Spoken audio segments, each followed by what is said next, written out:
साहिब जी।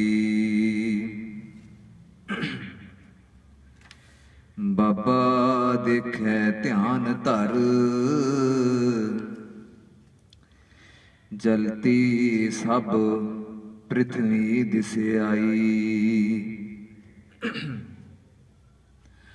बाज गुरु गोबार है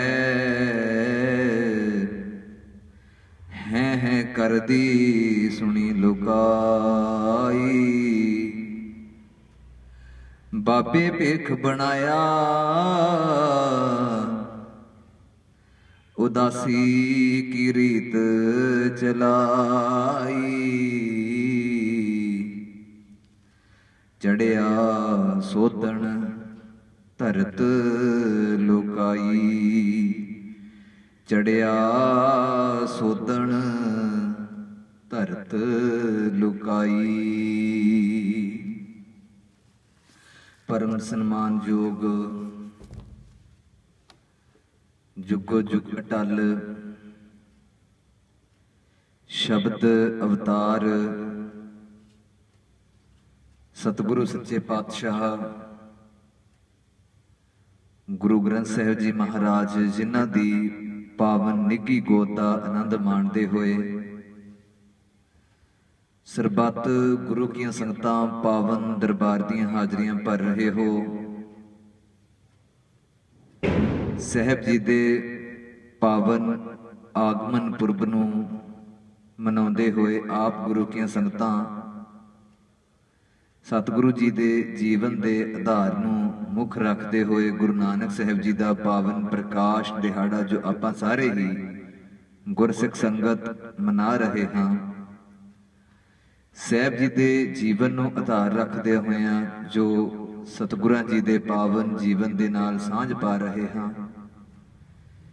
विचारां दी आरंभता करन तो पहलों सतगुरु जी नूं सीस झुकाउंदे होए दोनों हाथ जोड़ के फतेह प्रवान करो जी। वाहिगुरु जी का खालसा वाहिगुरु जी की फतेह। कल जो दीवान विच आपां सरवण किया कि सतगुरु जी ने किस तरह दुनियावी कार विहार किए, भुखे साधुओं नूं भोजन प्रशादा छकाया। साहिब जी ने वेई नदी के किनारे बैठ के मूल मंत्र साहिब जी दे पाठ का उचारण किया, संगत नूं उपदेश दिता। धर्म के नाम के उपर जिहड़े कोई लोग धर्म की आड़ दे विच अपना उल्लू सीधा करते सन जां भोले भाले जीवां नूं धर्म के बाणे दे विच ठगदे सन, उन्हां नूं सिद्धियां कीता अते नवाब दे नाल अते काजी दे नाल मौलवी दे नाल जदों मसीत दे अंदर खड़ के सतगुरु जी साहिब जी नूं जदों उन्होंने कहा कि साडे नाल तुसीं भी नमाज अदा करनी है अते उन्हां दे जिहड़े भरम सन वो किस तरह तोड़े कि तेरा ध्यान तेरी घोड़ी अते वशेरी दे वल सी अते नवाब साहिब दा ध्यान जिहड़ा है कि काबल कंधार वाली साइड सोहणे सोहणे सुंदर सुंदर घोड़ियां दे वल सी। इस तरह करके फिर मोदी खाने का सारा हिसाब किताब दिता ते उहदे बाद सतगुरु सच्चे पातशाह जी साहिब जी मालिक का हुक्म स्वीकार करदे होए मनुखता के भले वास्ते पहली उदासी नूं रवाना होंदे हन। बेबे नानकी जी अते भाईया जयराम जी अते उन्हां दे सोहरा परिवार उस समय मौजूद सन। सतगुरां दे दो सपुत्र बाबा श्री चंद जी अते बाबा लक्ष्मी चंद जी ये दोनों उस समय मौजूद सन। सतगुरु सच्चे पातशाह अपने परिवार के कोलों आग्या लैके भाईया जयराम जी दे गले लग के उन्होंने समझा रहे हैं कि इस तपती हुई लोकाई नूं ठंडिया करन दे वास्ते शांत करन दे वास्ते धर्म के नाम के उपर किस तरह लोगों को गुमराह किया जा रहा है, धर्म की आड़ दे विच की कुछ हो रहा है, ये सारा कुछ समझाउण दी खातर गुरु नानक साहब कहन लगे कि मैनू हुण संसार के अंदर विचरना पवेगा। ते सतगुरु सच्चे पातशाह ਉੱਥੋਂ ਚੱਲਦੇ ਹਨ ਸੁਲਤਾਨਪੁਰ ਸਾਹਿਬ ਤੋਂ, ਫਿਰ ਕਰਤਾਰਪੁਰ ਸਾਹਿਬ, ਅਤੇ ਅਗਾਂਹ ਆਪਣੇ ਇੱਕ ਸਿੱਖ ਜਿਹਦਾ ਕਿ ਇਤਿਹਾਸ ਦੇ ਵਿੱਚ ਨਾਮ ਬੜੇ ਅਦਬ ਦੇ ਨਾਲ, ਬੜੇ ਸਤਿਕਾਰ ਦੇ ਨਾਲ ਨਿਵਾਜਿਆ ਜਾਂਦਾ ਹੈ। ਮੈਂ ਇੱਥੇ ਬੇਨਤੀ ਕਰ ਦਵਾਂ ਕਿ ਅਸੀਂ ਕਈ ਵਾਰੀ ਨਾ ਸੰਸਾਰਕ ਲੋਕ ਇਹ ਸਮਝਦੇ ਹਾਂ ਕਿ ਜਿਹਦੇ ਕੋਲ ਪੈਸਾ ਹੈ, ਜਿਹੜਾ ਪੈਸੇ ਦੇ ਪੱਖ ਤੋਂ ਧਨਾਢ ਹੈ, ਜਿਹੜਾ ਵਧੀਆ ਲੰਗਰ ਲਗਵਾ ਸਕਦਾ ਹੈ ਜਾਂ ਵਧੀਆ ਇਮਾਰਤ ਦੇ ਵਾਸਤੇ ਕੁਝ ਨਾ ਕੁਝ ਕਰ ਸਕਦਾ ਹੈ, ਜਿਹੜਾ ਕਿ ਪੈਸੇ ਦੀ ਵਰਖਾ ਕਰਦਾ, ਸ਼ਾਇਦ ਉਹ ਗੁਰੂ ਦੇ ਨੇੜੇ ਹੈ। ਨਹੀਂ, ਇਦਾਂ ਨਹੀਂ। ਅੰਦਰੂਨੀ ਤੌਰ ਤੇ ਤੁਸੀਂ ਜੁੜੋ, ਅੰਦਰੂਨੀ ਤੌਰ ਤੇ ਮਨ ਕਰਕੇ ਤੁਸੀਂ ਸਤਿਗੁਰੂ ਦੇ ਨਾਲ ਜੁੜਨਾ ਕਰਿਓ, ਭਾਵੇਂ ਕਿ ਪੈਸੇ ਦੇ ਪੱਖ ਤੋਂ ਤੁਸੀਂ ਬਿਲਕੁਲ ਦੁਨੀਆ ਦੇ ਸਾਹਮਣੇ ਨਹੀਂ ਧਨਾਢ, ਪਰ ਚੇਤੇ ਰੱਖਿਓ ਗੁਰੂ ਨਾਨਕ ਸਾਹਿਬ ਮਹਾਰਾਜ ਤੁਹਾਡੀ ਬਾਹ ਫੜਨਗੇ, ਆਪਣੇ ਸੀਨੇ ਦੇ ਨਾਲ ਲਾ ਕੇ ਗਲਵੱਕੜੀ ਪਾ ਕੇ ਤੁਹਾਨੂੰ ਕਹਿਣਗੇ ਕਿ ਇਹ ਮੇਰਾ ਸੱਚਾ ਸਿੱਖ ਹੈ। ਤੇ ਇਸੇ ਪ੍ਰਕਾਰ ਹੀ ਭਾਈ ਲਾਲੋ ਜੀ ਨੂੰ ਗੁਰੂ ਨਾਨਕ ਸਾਹਿਬ ਮਹਾਰਾਜ ਜੀ ਨੇ ਜਦੋਂ ਕਿਸੇ ਦਾ ਭਲਾ ਕਰਨਾ ਹੁੰਦਾ ਸੀ ਨਾ, ਸਤਿਗੁਰਾਂ ਦੇ ਇਹ ਉਦਾਸੀਆਂ ਦੇ ਵਿੱਚ ਤੁਸੀਂ ਵੇਖਿਓ ਇਦਾਂ ਦਾ ਨਾ ਬਹੁਤ ਵਾਰਤਾਲਾਪ ਹੋਵੇਗੀ ਕਿ ਸਤਿਗੁਰੂ ਸੱਚੇ ਪਾਤਸ਼ਾਹ ਇਹੋ ਜਿਹਾ ਭੇਖ ਧਾਰਨ ਕਰਦੇ ਸਨ, ਇਹੋ ਜਿਹਾ ਸਿਸਟਮ ਤਿਆਰ ਕਰਦੇ ਸਨ ਕਿ ਗੱਲ ਉਹ ਇੱਕ ਇਨਸਾਨ ਨੂੰ ਕਹਿੰਦੇ ਸਨ, ਸਮਝਾਉਂਦੇ ਇੱਕ ਨੂੰ ਸਨ, ਪਰ ਉਹਦੇ ਨਾਲ ਜਿੰਨੀ ਵੀ ਲੋਕਾਈ ਸੀ ਉਹ ਸਾਰੀ ਸਮਝਦੀ ਸੀ, ਵਿਚਾਰ ਇੱਕ ਦੇ ਨਾਲ, ਪਰ ਸਾਂਝੇ ਸਾਰੇ ਸਮਝਦੇ ਸਨ ਕਿ ਠੀਕ ਹੈ ਜੇ ਇਹਨੂੰ ਕਿਹਾ ਗਿਆ ਤੇ ਸਾਨੂੰ ਵੀ ਉਹੀ ਗੱਲ ਕਹੀ ਗਈ ਹੈ। ਸਤਿਗੁਰੂ ਜੀ ਨੇ ਜਦੋਂ ਅਹਿਮਦਾਬਾਦ ਪਹੁੰਚਦੇ ਹਨ ਤੇ ਇਹ ਗੱਲ ਜ਼ਰੂਰ ਹੈ, ਗੁਰੂ ਨਾਨਕ ਸਾਹਿਬ ਮਹਾਰਾਜ ਜੀ ਨੂੰ ਗੁਰਬਾਣੀ ਦੇ ਨਾਲ, ਕੀਰਤਨ ਦੇ ਨਾਲ ਇੰਨਾ ਜ਼ਿਆਦਾ ਪਿਆਰ ਸੀ ਕਿ ਕੀਰਤਨ ਤੋਂ ਬਿਨਾਂ ਤਾਂ ਸਾਹਿਬ ਰਹਿ ਹੀ ਨਹੀਂ ਸਨ ਸਕਦੇ। ਕੀਰਤਨ ਉਹਨਾਂ ਦੇ ਇੱਕ ਰੂਹ ਦੀ ਖੁਰਾਕ ਬਣ ਚੁੱਕੀ ਸੀ। ਇਹਦੇ ਬਾਰੇ ਵੀ ਆਪਾਂ ਵਿਚਾਰ ਕਰਾਂਗੇ ਕਿ ਸਤਿਗੁਰਾਂ ਨੇ ਕਿਹੜੇ ਕਿਹੜੇ ਰਾਗਾਂ ਦੇ ਵਿੱਚ ਕਿੰਨੀਆਂ ਬਾਣੀਆਂ ਉਚਾਰਨ ਕੀਤੀਆਂ, ਸਤਿਗੁਰੂ ਸੱਚੇ ਪਾਤਸ਼ਾਹ ਜੀ ਨੇ ਕਿਹੜੇ ਕਿਹੜੇ ਸ਼ਬਦ ਗਾਇਨ ਕੀਤੇ। ਇਹਦੇ ਬਾਰੇ ਵੀ ਆਪਾਂ ਕਿਸੇ ਦਿਨ ਜ਼ਰੂਰ ਸਾਂਝ ਪਾਵਾਂਗੇ, ਪਰ ਅੱਜ ਅਸੀਂ ਸਿਰਫ ਪਹਿਲੀ ਉਦਾਸੀ ਬਾਰੇ ਹੀ ਜ਼ਿਕਰ ਕਰਨਾ ਹੈ ਸਤਿਗੁਰਾਂ ਜੀ ਦੇ, ਕਿਉਂਕਿ ਸਾਹਿਬ ਜੀ ਦਾ ਜੀਵਨ ਬਹੁਤ ਜ਼ਿਆਦਾ ਵਿਸ਼ਾਲ ਹੈ, ਬਹੁਤ ਵੱਡਾ ਹੈ।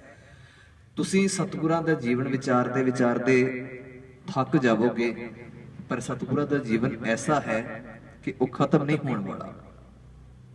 ਉਦਾਸੀਆਂ ਦੇ ਵਿੱਚ ਸਤਿਗੁਰੂ ਜੀ ਨੇ ਜਦੋਂ ਅਹਿਮਦਾਬਾਦ ਪਹੁੰਚਦੇ ਹਨ ਆਪਣੇ ਸਿੱਖ ਦੇ ਘਰੇ, ਤੇ ਉੱਥੇ ਫਿਰ ਕੀਰਤਨ ਦੀਆਂ ਲਹਿਰਾਂ ਚੱਲਦੀਆਂ, ਅੰਮ੍ਰਿਤ ਵੇਲੇ ਦਾ ਕੀਰਤਨ, ਸ਼ਾਮ ਵੇਲੇ ਦਾ ਕੀਰਤਨ, ਆਈ ਹੋਈ ਗੁਰੂ ਕੀ ਸੰਗਤ ਨੂੰ ਸੱਚਾ ਉਪਦੇਸ਼, ਸੱਚਾ ਗਿਆਨ ਗੁਰੂ ਨਾਨਕ ਸਾਹਿਬ ਮਹਾਰਾਜ ਜੀ ਦੇ ਵੱਲੋਂ ਪ੍ਰਾਪਤ ਹੁੰਦਾ ਹੈ। ਤੇ ਜਿਹੜੇ ਉਸ ਸਮੇਂ ਦੇ ਉਥੋਂ ਦਾ ਇੱਕ ਧਨਾੜ ਸ਼ਾਹੂਕਾਰ ਸੀ ਜਿਹਦਾ ਨਾਮ ਇਤਿਹਾਸ ਦੇ ਵਿੱਚ ਮਲਕ ਭਾਗੋ ਕਰਕੇ ਲਿਖਿਆ ਗਿਆ ਹੈ। ਗੁਰੂ ਨਾਨਕ ਸਾਹਿਬ ਜੀ ਦਾ ਗਰੀਬ ਸਿੱਖ ਭਾਈ ਲਾਲੋ ਜੀ ਤੇ ਮਲਕ ਭਾਗੋ, ਮਲਕ ਭਾਗੋ ਉਸ ਟਾਈਮ ਦਾ ਬੜਾ ਧਨਾੜ ਸੀ, ਬਹੁਤ ਪੈਸੇ ਵਾਲਾ ਸੀ, ਸਰਕਾਰੀ ਦਰਬਾਰੇ ਉਸ ਬੰਦੇ ਦੀ ਚੜ੍ਹਤ ਸੀ। ਮਨ ਭਾਉਂਦਾ ਉਹ ਖਾਂਦਾ ਸੀ, ਮਨ ਭਾਉਂਦਾ ਉਹ ਪਹਿਨਦਾ ਸੀ, ਮਨ ਭਾਉਂਦੇ ਉਹ ਕਾਰ ਕਰਦਾ ਸੀ। ਪਰ ਗੁਰੂ ਨਾਨਕ ਸਾਹਿਬ ਮਹਾਰਾਜ ਕਹਿਣ ਲੱਗੇ ਕਿ ਇਹ ਜੋ ਕੁਝ ਹੋ ਰਿਹਾ ਹੈ, ਕਿਉਂਕਿ ਉਹ ਜਾਣਦੇ ਸਨ, ਉਹ ਦੇਖਦੇ ਸਨ ਕਿ ਕੀ ਕੁਝ ਹੋ ਰਿਹਾ ਹੈ, ਕਿਵੇਂ ਹੋ ਰਿਹਾ ਹੈ, ਕੌਣ ਬਤੀਤ ਕਰਦਾ ਪਿਆ ਹੈ, ਕਿਹਦਾ ਕੀ ਵਰਤਾਓ ਹੈ। ਸਤਿਗੁਰੂ ਜੀ ਨੇ ਆਪਣੇ ਗਰੀਬ ਸਿੱਖ ਨੂੰ ਜਦੋਂ ਮਾਣ ਦਿਵਾਉਣਾ ਸੀ ਤੇ ਉਹਦੇ ਘਰੇ ਜਾ ਕੇ ਠਹਿਰੇ। ਉਹਨਾਂ ਦਿਨਾਂ ਦੇ ਵਿੱਚ ਮਲਕ ਭਾਗੋ ਇੱਕ ਬ੍ਰਹਮ ਭੋਜ ਕਰਦਾ ਸੀ। ਕੁਝ ਇਤਿਹਾਸਕਾਰਾਂ ਨੇ ਲਿਖਿਆ ਹੈ ਕਿ ਮਲਕ ਭਾਗੋ ਆਪਣੇ ਪਿਤਾ ਜੀ ਦਾ ਸਰਾਧ ਕਰਦਾ ਸੀ, ਤੇ ਕੁਝ ਇਤਿਹਾਸਕਾਰਾਂ ਦਾ ਲਿਖਣ ਦਾ ਤਰੀਕਾ ਇਹ ਹੋਇਆ ਕਿ ਉਹਨੇ ਇੱਕ ਬ੍ਰਹਮ ਭੋਜ ਕੀਤਾ ਜਿਹਦੇ ਵਿੱਚ ਦੂਰ ਦਰਾਡੇ ਤੋਂ ਅਨੇਕਾਂ ਹੀ ਸਾਧੂ ਸੰਤ ਬੁਲਾਏ, ਜੋਗੀ ਬੁਲਾਏ, ਜਿਹੜੇ ਵੀ ਧਰਮ ਦੇ ਨਾਮ ਦੇ ਉੱਪਰ ਆਪਣੇ ਆਪ ਨੂੰ ਧਰਮ ਦੇ ਖੇਤਰ ਦੇ ਵਿੱਚ ਵਿਚਰਦੇ ਸਨ, ਸਾਰਿਆਂ ਨੂੰ ਹੀ ਬੁਲਾਇਆ। ਉਹਨਾਂ ਨੂੰ ਫਿਰ ਭੇਟਾਵਾਂ ਦਿੱਤੀਆਂ, ਉਹਨਾਂ ਨੂੰ ਫਿਰ ਜਾਣ ਵਾਸਤੇ ਜਦੋਂ ਉਹ ਗਏ ਸੋਹਣੇ ਸੋਹਣੇ ਕੱਪੜੇ ਉਹਨਾਂ ਨੂੰ ਦਿੱਤੇ, ਖਾਣ ਪੀਣ ਵਾਸਤੇ ਬਹੁਤ ਵਧੀਆ ਵਸਤੂਆਂ ਉਹਨਾਂ ਦੇ ਅੱਗੇ ਪਰੋਸੀਆਂ ਗਈਆਂ। ਤੇ ਫਿਰ ਜਦੋਂ ਘਰ ਨੂੰ ਜਾਂਦੇ ਹਨ ਤੇ ਉਦੋਂ ਉਹਨਾਂ ਨੂੰ ਭੇਟਾਵਾਂ ਦਿੱਤੀਆਂ ਗਈਆਂ, ਅਤੇ ਕੁਛ ਜਿਹੜੇ ਸਾਧੂ ਸਨ ਜਿਨ੍ਹਾਂ ਨੂੰ ਕਿ ਪਹਿਨਣ ਦੇ ਵਾਸਤੇ ਬਸਤਰ ਦਿੱਤੇ ਗਏ, ਸਾਰੇ ਹੀ ਜੈ ਜੈਕਾਰਾਂ ਕਰਦੇ ਸਨ ਮਲਕ ਭਾਗੋ ਦੀ। ਇਹ ਦੁਨੀਆ ਦੇ ਇੱਕ ਰੀਤ ਹੈ, ਤੁਸੀਂ ਕੁਝ ਕਰੋ ਫਿਰ ਕੰਨ ਲਾ ਲਾ ਕੇ ਸੁਣਦੇ ਨੇ ਕਿ ਮੇਰੇ ਬਾਰੇ ਸਿਫਤ ਕਰਦੇ ਪਏ ਆ ਨਾ ਸਾਰੇ, ਇਦਾਂ ਇਹ ਰੀਤ ਹੈ ਦੁਨੀਆ ਦੀ। ਉਹ ਕਹਿੰਦੇ ਕਿ ਮੇਰੀ ਸਿਫਤ ਹੋਣੀ ਚਾਹੀਦੀ ਹੈ ਭਾਵੇਂ ਮੈਂ ਮਾੜਾ ਹੀ ਕੰਮ ਕਰਾਂ, पर सिफत मेरी सब तो पहला हो। पर गुरु नानक साहब महाराज इन्हां गल्लां नूं परवाह नहीं सन करते। सतगुरु सच्चे पातशाह अंदरूनी तौर ते जिहड़ा मालिक दे नाल जुड़दा है उहदी प्रवानगी मौजूद करदे सन। ते मलक भागो ने जदों उस समय ब्रह्म भोज कीता, सारे ही शहर दे विच सद्दा दिता, गरीबां दे विच सद्दा दिता, लोड़वंदां विच सद्दा दिता, साधुआं नूं सद्दा दिता। कहण लगा कोई रह ना जावे। अपने एहलकारां नूं कहा उन्हें कि कोई नहीं रहना चाहिए, भावें किसी नूं भुख लगी है नहीं लगी, सारिआं नूं बुला के लिआओ। ते जदों अंत वेले जदों ब्रह्म भोज की समाप्ति कर लगा, पुछदा कोई रह तां नहीं गया? वो कहण लगे जी रह गया है, एक जना रह गया है। कहण लगा कौन?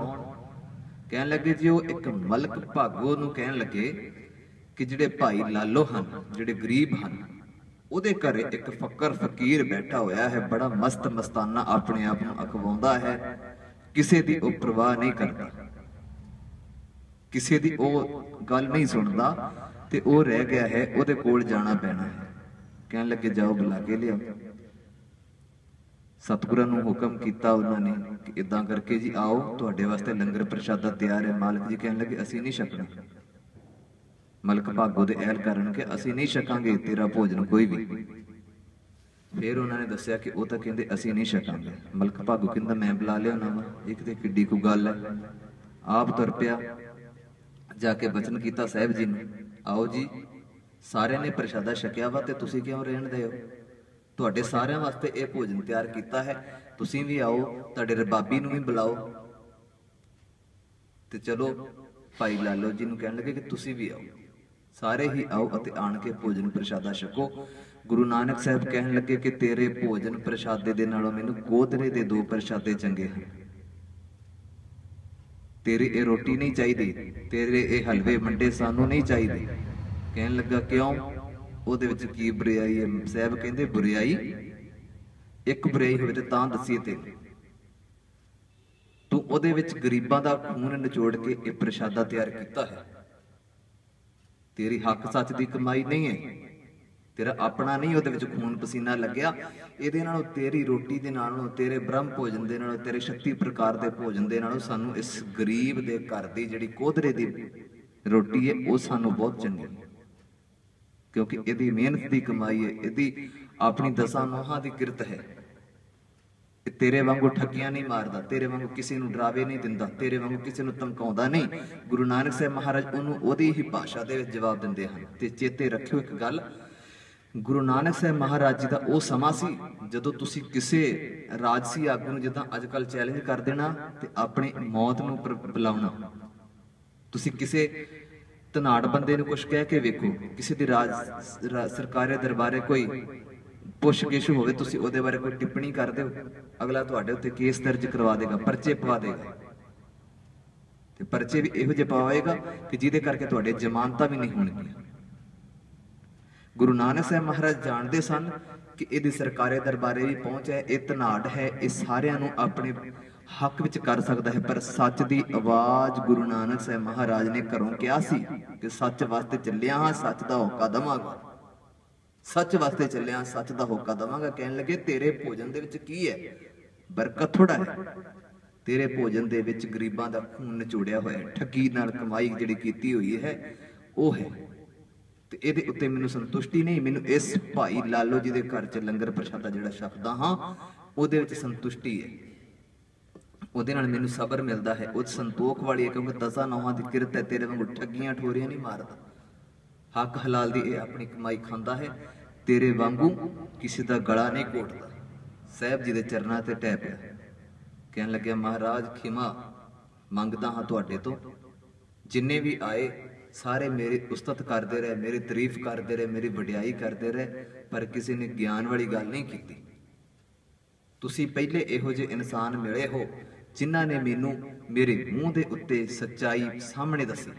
ਆਂਦੇ ਕਿ ਮੈਂ ਜਾਣਦਾ ਤਾਂ ਸੀਗਾ, ਪਰ ਇਹਨਾਂ ਦੀ ਖੁਸ਼ਾਮਦੀ ਦੇ ਵਿੱਚ ਮੈਂ ਆਣ ਕੇ ਸਮਝਦਾ ਸੀ ਕਿ ਮੈਂ ਬਹੁਤ ਚੰਗਾ ਕਾਰਜ ਕਰਨ ਦੇ। ਜਦੋਂ ਇਹ ਮੈਨੂੰ ਕਹਿੰਦੇ ਸੀ ਨਾ, ਜਦੋਂ ਮੇਰੇ ਸਾਰੇ ਜਣੇ ਵਾਹ ਵਾਹ ਕਰਦੇ ਸੀ, ਮੈਂ ਸਮਝਦਾ ਸੀ ਠੀਕ ਹੈ, ਮੈਂ ਸਹੀ ਹਾਂ। ਪਰ ਤੁਸੀਂ ਪਹਿਲੇ ਇਦਾਂ ਦੇ ਮੈਨੂੰ ਮਿਲੇ ਜੇ ਜਿਨ੍ਹਾਂ ਨੇ ਮੇਰੇ ਮੂੰਹ ਦੇ ਉੱਤੇ ਮੇਰੇ ਮਾੜੇ ਕਰਮਾਂ ਦਾ ਹਿਸਾਬ ਕਿਤਾਬ ਕਰਕੇ ਦਿੱਤਾ। ਗੁਰੂ ਨਾਨਕ ਸਾਹਿਬ ਮਹਾਰਾਜ ਨੇ ਇੱਕ ਨੂੰ ਨਹੀਂ ਸੁਧਾਰਿਆ ਉਹਨਾਂ ਦਿਨਾਂ ਦੇ ਵਿੱਚ। ਜਦੋਂ ਪਹਿਲੀ ਉਦਾਸੀ ਤੇ ਨਿਕਲੇ ਨਾ ਸੱਚੇ ਪਾਤਸ਼ਾਹ ਭਲਾ ਕਰਨ ਵਾਸਤੇ, ਸੱਜਣ ਠੱਗ ਵਰਗਿਆਂ ਦਾ ਨਾਮ ਉੱਥੇ ਆਉਂਦਾ ਹੈ, ਜਿਨੇ ਕਿ ਧਰਮਸ਼ਾਲਾ ਖੋਲੀ ਹੋਈ ਸੀ। ਉਹਦੀ ਧਰਮਸ਼ਾਲਾ ਇਸ ਤਰ੍ਹਾਂ ਦੀ ਸੀ ਕਿ ਉਹਦੇ ਵਿੱਚ ਜੇ ਕੋਈ ਹਿੰਦੂ ਮੁਸਾਫਿਰ ਆਉਂਦਾ ਹੈ, ਜੇ ਹਿੰਦੂ ਮੁਸਾਫਿਰ ਆਉਂਦਾ ਹੈ ਤੇ ਉਹਦੇ ਵਾਸਤੇ ਮੰਦਰ, ਤੇ ਜੇ ਕੋਈ ਮੁਸਲਮਾਨ ਵੀਰ ਚਲੇ ਜਾਂਦਾ ਹੈ ਉਹਦੇ ਵਾਸਤੇ ਮਸਜਿਦ। ਇਹਦੀ ਮੈਂ ਬੇਨਤੀ ਤੁਹਾਡੇ ਨਾਲ ਕਰਾਂਗਾ।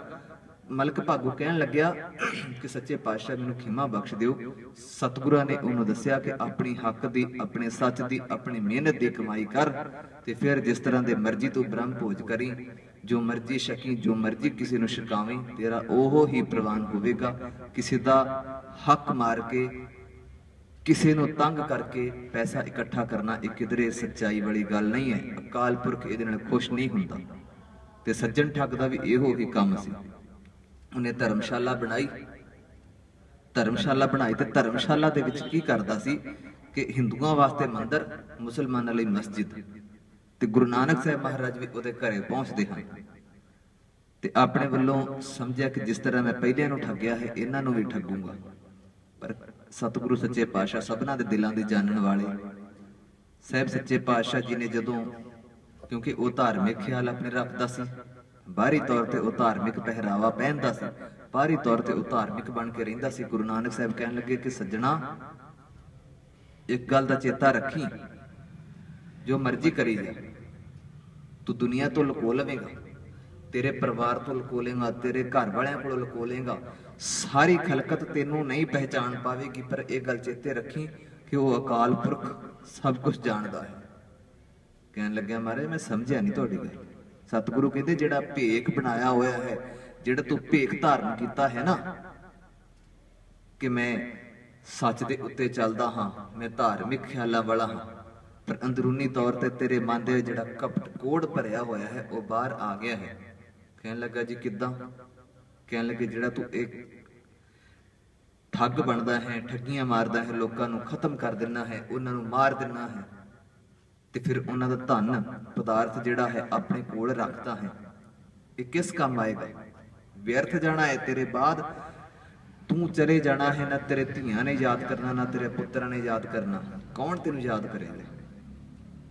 ਇਹ ਮਨੁੱਖਾ ਜਨਮ ਇਸ ਕਾਰਜ ਲਈ ਨਹੀਂ ਮਿਲਿਆ। ਗੁਰੂ ਨਾਨਕ ਸਾਹਿਬ ਮਹਾਰਾਜ ਉਹਨੂੰ ਸਮਝਾਉਂਦੇ ਹਨ ਕਿ ਹੇ ਸੱਜਣ, ਨਾਮ ਤੇਰਾ ਸੱਜਣ ਹੈ, ਪਰ ਕੰਮ ਤੇਰੇ ਠੱਗਾਂ ਵਾਲੇ ਹਨ। ਇਉਂ ਨਾ ਕਰ, ਇਹ ਕੰਮ ਨਾ ਕਰ। ਜੇ ਤੂੰ ਸੱਜਣ ਨਾਮ ਰੱਖਿਆ ਹੈ, ਤੇਰੇ ਘਰਦਿਆਂ ਨੇ ਤੇਰਾ ਨਾਮ ਸੱਜਣ ਰੱਖਿਆ ਹੈ, ਤੇ ਕੰਮ ਵੀ ਸੱਜਣਾ ਵਾਲੇ ਕਰ। ਹਰੇਕ ਦਾ ਸੱਜਣ ਬਣ ਕੇ ਵਿਚਰ, ਹਰੇਕ ਦਾ ਸੱਜਣ ਬਣ ਕੇ ਵਿਚਰ, ਹਰੇਕ ਨੂੰ ਆਪਣਾ ਸਮਝ ਕੇ ਚੱਲ। ਪਰਮਾਤਮਾ ਦੇ ਕੋਲ ਕੱਲ ਨੂੰ ਜਦੋਂ ਤੂੰ ਪੇਸ਼ ਹੋਏਗਾ ਉੱਥੇ ਕੀ ਜਵਾਬ ਦੇਵੇਂਗਾ? ਕਾਲਾ ਮੂੰਹ ਲੈ ਕੇ ਜਾਏਗਾ? ਚਰਨੀ ਢਹਿ ਪਿਆ ਮਾਲਕ ਦੇ। ਕਹਿਣ ਲੱਗਾ ਸੱਚੇ ਪਾਤਸ਼ਾਹ ਬੜੇ ਗੁਨਾਹ ਕੀਤੇ ਹਨ, ਬੜੇ ਪਾਪ ਕੀਤੇ ਹਨ, ਬਹੁਤ ਮਾੜੇ ਕਾਰਜ ਕਰ ਲਏ, ਰਹਿੰਦੀ ਜ਼ਿੰਦਗੀ ਤੁਹਾਡਾ ਸੇਵਾਦਾਰ ਬਣ ਕੇ ਰਹਿਣਾ ਹੈ। ਤੁਸੀਂ ਮਿਹਰ ਕਰ ਦਿਓ ਦਾਤਾ ਜੀ, ਇਹ ਰਹਿਮਤ ਕਰ ਦਿਓ, ਕਿਰਪਾ ਕਰ ਦਿਓ, ਤਾਂ ਕਿ ਜੋ ਤੁਹਾਡੀ ਬਖਸ਼ਿਸ਼ ਮੇਰੇ ਉੱਤੇ ਹੋ ਜਾਵੇ। ਗੁਰੂ ਨਾਨਕ ਸਾਹਿਬ ਕਹਿੰਦੇ ਕਿ ਇਉਂ ਕਰ, ਮਨੁੱਖਤਾ ਦੇ ਭਲੇ ਵਾਸਤੇ ਆਪਣੇ ਆਪ ਨੂੰ ਕੁਰਬਾਨ ਕਰ ਦੇ। ਜਿਹੜਾ ਕੋਈ ਆਉਂਦਾ ਹੈ ਉਹਦੀ ਸੇਵਾ ਕਰਿਆ ਕਰ, ਉਹਦੀ ਆਓ ਭਗਤ ਕਰ, ਭਲਾ ਕਰ ਗਰੀਬਾਂ ਦਾ। ਜਿਹੜੀ ਤੇਰੀ ਦੌਲਤ ਹੈ ਉਹਨੂੰ ਗਰੀਬਾਂ ਦੇ ਵਿੱਚ ਵੰਡ। ਜਿੱਦਾਂ ਠੱਗੀ ਹੈ ਉਹਨੂੰ ਉਸੇ ਤਰ੍ਹਾਂ ਹੀ ਵੰਡਣਾ ਸ਼ੁਰੂ ਕਰ ਦੇ, ਤੇ ਫਿਰ ਪਰਮਾਤਮਾ ਦੀਆਂ ਖੁਸ਼ੀਆਂ ਸਦਾ ਵਾਸਤੇ ਤੇਰੇ ਵਾਸਤੇ ਦਰਵਾਜ਼ੇ ਖੁੱਲੇ ਹਨ। ਪਰਮਾਤਮਾ ਦੇ ਤੂੰ ਦੁਨੀਆ ਨੂੰ ਠੱਗ ਸਕਦਾ ਹੈ, ਪਰ ਵਾਹਿਗੁਰੂ ਨੂੰ ਨਹੀਂ ਠੱਗ ਸਕਦਾ। ਸੱਜਣ ਕਹਿਣ ਲੱਗੇ ਸੱਚੇ ਪਾਤਸ਼ਾਹ ਜੀ, ਕਿਸੇ ਨੇ ਇਹ ਗੱਲ ਸਮਝਾਈ ਹੀ ਨਹੀਂ ਸੀ, ਕਿਸੇ ਨੇ ਨਹੀਂ ਸੀ ਇਹ ਗੱਲ ਸਮਝਾਈ, ਕਿਸੇ ਨੇ ਕੌਤਕ ਦੱਸੇ ਥੋੜਾ ਸੀ, ਮੈਂ ਤਾਂ ਭੁੱਲਿਆ ਫਿਰਦਾ ਸੀ, ਪਰ ਤੁਸੀਂ ਕਿਰਪਾ ਰੱਖੀ ਹੈ, ਮਿਹਰ ਕੀਤੀ ਹੈ, ਦਇਆ ਕੀਤੀ, ਅੱਗੇ ਤੋਂ ਕਿਸੇ ਨੂੰ ਮੈਂ ਇਸ ਤਰ੍ਹਾਂ ਨਹੀਂ ਠੱਗਾਂਗਾ। ਗੁਰੂ ਨਾਨਕ ਸਾਹਿਬ ਮਹਾਰਾਜ ਨੇ ਇਹ ਜੋ ਆਪਾਂ ਸਤਿਗੁਰੂ ਦੇ ਜੀਵਨ ਦੇ ਬਾਰੇ ਵਿੱਚ ਪੜ੍ਹਦੇ ਹਾਂ, ਜੋ ਸੁਣਦੇ ਹਾਂ, ਇਹ ਸਾਡੇ ਉੱਤੇ ਵੀ ਟੁਕਦਾ ਹੈ। ਇਹ ਨਹੀਂ ਕਿ ਉਹ ਉਸ ਟਾਈਮ ਸੱਜਣ ਠੱਗ ਮਲਕ ਭਾਗੋ ਸਨ, ਅੱਜ ਵੀ ਤਾਂ ਬਥੇਰੇ ਹਨ ਸੱਜਣ ਠੱਗ, ਅੱਜ ਕਿਹੜਾ ਘੱਟ ਕੀ ਮਲਕ ਭਾਗੋ ਵਰਗੇ ਅੱਜ ਨਹੀਂ ਹਨ, ਅੱਜ ਵੀ ਬਥੇਰੇ ਹਨ। ਕੋਈ ਇੱਥੇ ਦਾਨ ਦੇ ਦੇਵੇ, ਕੋਈ 50,000 ਦਾ ਚੈੱਕ ਕੱਟ ਕੇ ਦੇ ਦੇਵੇ, ਲੱਖ ਦਾ ਚੈੱਕ ਕੱਟ ਕੇ ਦੇ ਦੇਵੇ, ਸਾਨੂੰ ਇਹ ਥੋੜਾ ਪਤਾ ਕਿ ਉਹਦੀ ਕਮਾਈ ਕਿਸ ਤਰ੍ਹਾਂ ਦੀ ਹੈ। ਅਗਰ ਪਤਾ ਵੀ ਹੋਵੇਗਾ ਫਿਰ ਵੀ ਉਹਨੂੰ ਸਰੋਪੇ ਦੇ ਦੇ ਕੇ ਸਨਮਾਨਿਤ ਕੀਤਾ ਜਾਂਦਾ ਹੈ। गल कौड़ी जे, गुस्सा ना करियो, इदां ही है।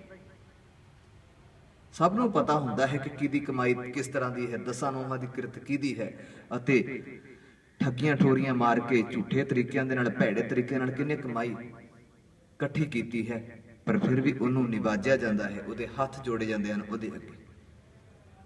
ਜਿਹੜੇ ਸੱਜਣ ਠੱਗ ਅੱਜ ਹਨ, ਸਾਹਮਣੇ ਬੈਠ ਕੇ ਉਹਨਾਂ ਨੂੰ ਕਿਹਾ ਕਰੋ ਕਿ ਦਸਾਂ ਨੌਹਾਂ ਦੀ ਕਿਰਤ ਕਰ, ਗੁਰੂ ਨਾਨਕ ਸਾਹਿਬ ਦੀਆਂ ਖੁਸ਼ੀਆਂ ਪ੍ਰਾਪਤ ਕਰ, ਕਿਸੇ ਦੇ ਨਾਲ ਠੱਗੀ ਠੋਰੀ ਮਾੜੀਆਂ ਹਰਕਤਾਂ ਨਾ ਕਰ।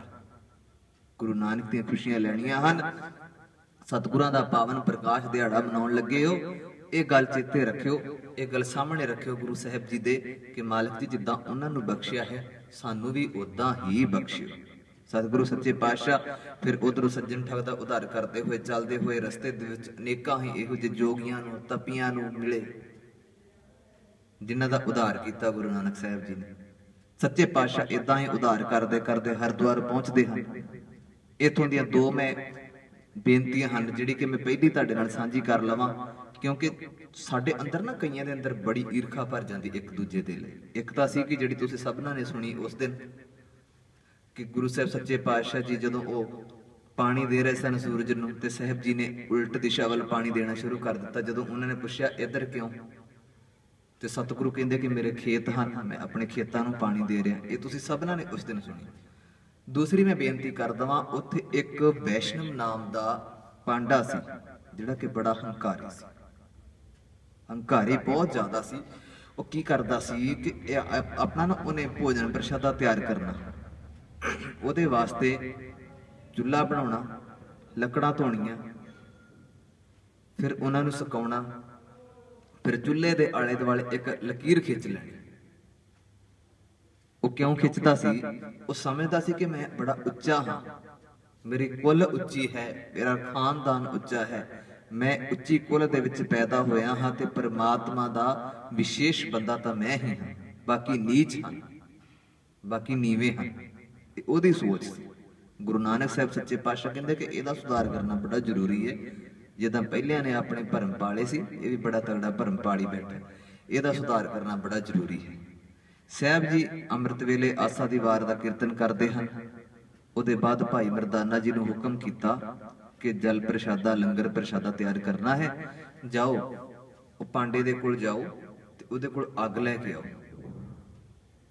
ਭਾਈ ਮਰਦਾਨਾ ਜੀ ਸਤਿਗੁਰਾਂ ਦਾ ਹੁਕਮ ਮੰਨਦੇ ਹੋਏ ਪਹੁੰਚਦੇ ਹਨ ਤੇ ਜਾ ਕੇ ਕਹਿਣ ਲੱਗੇ, ਕਿਰਪਾ ਕਰੋ, ਭੋਜਨ ਪ੍ਰਸ਼ਾਦਾ ਤਿਆਰ ਕਰਨਾ ਹੈ ਤੇ ਥੋੜੀ ਤੁਹਾਡੇ ਚੁੱਲ੍ਹੇ 'ਚੋਂ ਸਾਨੂੰ ਅੱਗ ਦੇ ਦਿਓ। ਕਹਿਣ ਲੱਗੇ ਕਿ ਜਿਹੜਾ ਪਾਂਡਾ ਸੀ ਕਹਿਣ ਲੱਗਾ, ਕੌਣ ਹੈ ਤੂੰ? ਕਹਿਣ ਲੱਗਾ, ਜੀ ਮੈਂ ਮਰਦਾਨਾ ਹਾਂ। ਕਹਿਣ ਲੱਗੇ, ਕਿੱਥੋਂ ਆਇਆ? ਕਹਿਣ ਲੱਗਾ, ਜੀ ਮੈਂ ਗੁਰੂ ਨਾਨਕ ਸਾਹਿਬ ਜੀ ਦੇ ਨਾਲ ਰਬਾਬ ਵਜਾਉਣਾ ਹਾਂ। ਤੇ ਉਹਨਾਂ ਨੇ ਪੁੱਛਿਆ, ਤੁਹਾਡੀ ਜਾਤ ਕੀ ਹੈ, ਕੁੱਲ ਕੀ ਹੈ? ਜਦੋਂ ਭਾਈ ਮਰਦਾਨਾ ਜੀ ਨੇ ਦੱਸਿਆ ਕਿ ਅਸੀਂ ਇਸ ਜਾਤ ਦੇ ਨਾਲ ਸੰਬੰਧ ਰੱਖਦੇ ਹਾਂ, ਤੇ ਉਸ ਪਾਂਡੇ ਨੂੰ ਨਾ ਇੱਕਦਮ ਅੰਦਰੋਂ ਅੱਗ ਲੱਗ ਗਈ। ਬੜਾ ਈਰਖਾ ਦੇ ਵਿੱਚ ਮੱਚਿਆ ਹੋਇਆ, ਬੜੇ ਬੋਲ ਬੋਲੇ ਭਾਈ ਮਰਦਾਨਾ ਜੀ ਨੂੰ। ਕਹਿਣ ਲੱਗਿਆ, ਮੇਰਾ ਧਰਮ ਭ੍ਰਿਸ਼ਟ ਕਰਤਾ ਹੀ, ਮੇਰਾ ਧਰਮ ਭ੍ਰਿਸ਼ਟ ਕਰਕੇ ਰੱਖਤਾ। ਮੈਂ ਪੂਜਾ ਕਰਨੀ ਸੀ, ਮੈਂ ਖਾਣਾ ਤਿਆਰ ਕਰਨਾ ਸੀ, ਮੇਰੇ ਚੁੱਲ੍ਹੇ ਦੇ ਅੰਦਰ ਕਿੱਦਾਂ ਆ ਗਿਆ? ਆਹ ਲਕੀਰ ਖਿੱਚੀ ਹੋਈ ਹੈ, ਇਹਨੂੰ ਕਿੱਦਾਂ ਪਾਰ ਕਰ ਲਿਆ? ਅੰਦਰੋਂ ਅੱਗ ਬਬੂਲਾ ਹੋ ਗਿਆ, ਪੂਰੀ ਤਰ੍ਹਾਂ ਅੱਗ ਲੱਗ ਗਈ ਉਹਨੂੰ, ਗੁੱਸੇ ਦੇ ਨਾਲ, ਹੰਕਾਰ ਦੇ ਨਾਲ। ਸੋਚਣ ਲੱਗਿਆ ਕਿ ਇਹ ਅੰਦਰ ਕਿੱਦਾਂ ਆ ਗਿਆ? ਬਲਦੇ ਹੋਏ ਹੰਕਾਰ ਇੰਨਾ ਵੱਧ ਗਿਆ, ਗੁੱਸਾ ਇੰਨਾ ਚੜ ਗਿਆ ਕਿ ਬਲਦਾ ਹੋਇਆ ਚੁੱਲ੍ਹਾ ਸੀ ਨਾ ਜਿਹੜਾ, ਉਹਦੇ ਵਿੱਚ ਚੋ ਖਿੱਚ ਲਿਆ। ਚੋ ਦਾ ਮਤਲਬ ਹੈ ਕਿ ਬਲਦੀ ਹੋਈ ਜਿਹੜੀ ਲੱਕੜ ਸੀ ਨਾ, ਉਹਨੂੰ ਇਦਾਂ ਹੀ ਖਿੱਚ ਲਿਆ। ਤੇ ਉਹ ਖਿੱਚ ਕੇ ਲੱਕੜ ਨੂੰ ਭਾਈ ਮਰਦਾਨਾ ਜੀ ਦੇ ਮਗਰ ਭੱਜ ਗਿਆ।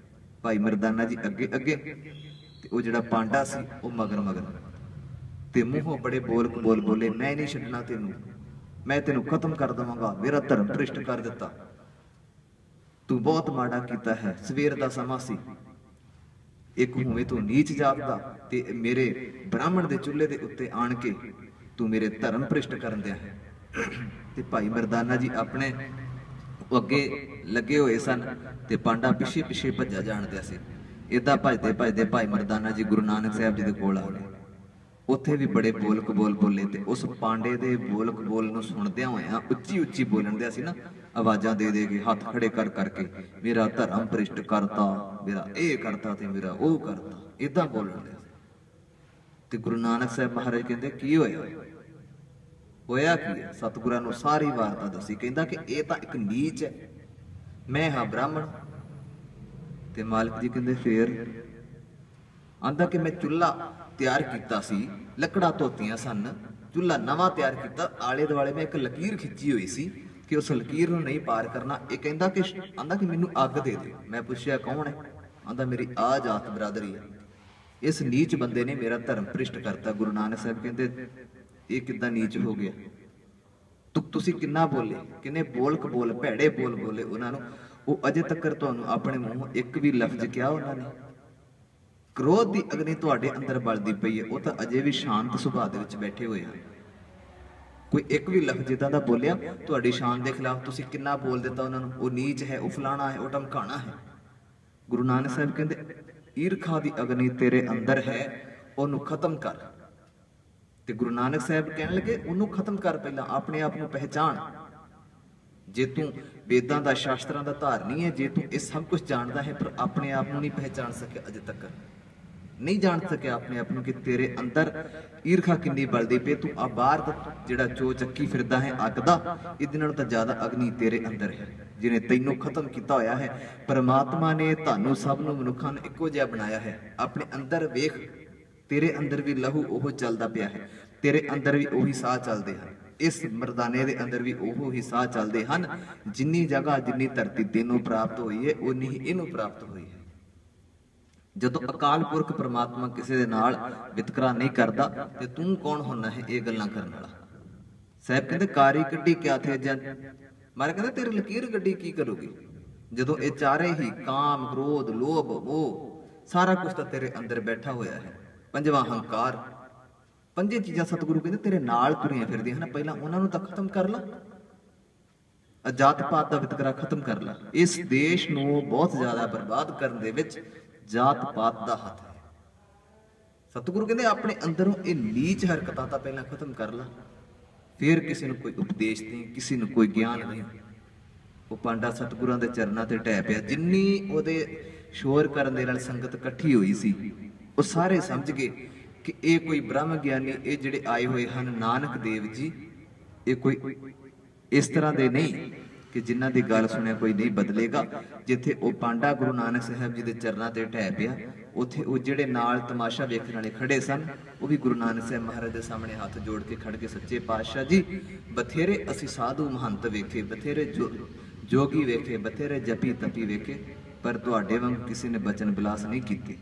ਇਹ ਗੁਰੂ ਨਾਨਕ ਸਾਹਿਬ ਮਹਾਰਾਜ ਦੀਆਂ ਬਰਕਤਾਂ ਹਨ, ਜਿਹੜਾ ਕਿ ਜਾਤ ਪਾਤ ਦੇ ਬੰਧਨ ਚੋਂ ਸਾਨੂੰ ਕੱਢਿਆ ਸਤਿਗੁਰਾਂ ਨੇ।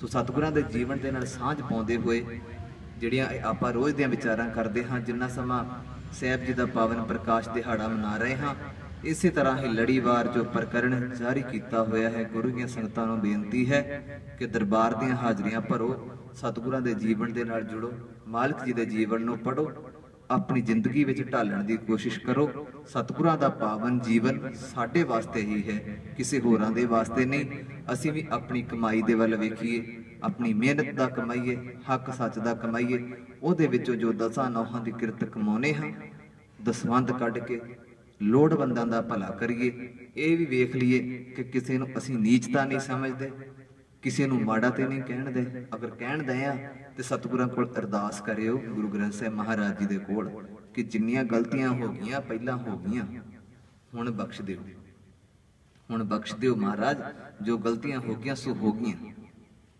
ਅਸੀਂ ਭੁੱਲਣਹਾਰ ਤੇ ਤੁਸੀਂ ਬਖਸ਼ਣਹਾਰ ਜੀ। ਅਸੀਂ ਖੱਤੇ ਬਹੁਤ ਕਮਾਉਂਦੇ, ਸ਼ੰਤ ਨਾ ਪਾਰਾਵਾਰ। ਇਹ ਸਤਿਗੁਰਾਂ ਨੂੰ ਕਹੋ ਕਿ ਅਸੀਂ ਬੜੇ ਹੀ ਵੱਡੇ ਗੁਨਾਹਗਾਰ ਹਾਂ, ਤੁਸੀਂ ਬਖਸ਼ ਲਓ। ਇਹ ਬਖਸ਼ਦੇ ਹਨ। ਇਹਨਾਂ ਦੇ ਸਾਹਮਣੇ ਢਹਿ ਪਵੋ, ਚਰਨੀ ਲੱਗੋਗੇ ਜਦੋਂ ਸਤਿਗੁਰਾਂ ਦੇ, ਜਦੋਂ ਸਤਿਗੁਰਾਂ ਅੱਗੇ ਅਰਦਾਸ ਕਰੋਗੇ, ਮਾਲਕ ਜੀ ਗਲਵੱਕੜੀ ਪਾ ਕੇ ਸਾਹਮਣੇ ਮਿਲਦੇ ਹਨ। ਸੋ ਸਤਿਗੁਰਾਂ ਦੇ ਜੀਵਨ ਦੇ ਬਾਰੇ ਵਿੱਚ ਵਿਚਾਰ ਕਰਦਿਆਂ ਹੋਇਆਂ ਅਨੇਕਾਂ ਹੀ ਗਲਤੀਆਂ ਭੁੱਲਾਂ ਹੋ ਗਈਆਂ ਹਨ। ਗੁਰੂ ਕੀ ਸੰਗਤ ਅਤੇ ਗੁਰੂ ਗ੍ਰੰਥ ਸਾਹਿਬ ਮਹਾਰਾਜ ਸੱਚੇ ਪਾਤਸ਼ਾਹ ਜੀ ਬਖਸ਼ਣਯੋਗ ਹਨ, ਬਖਸ਼ ਲੈਣਾ।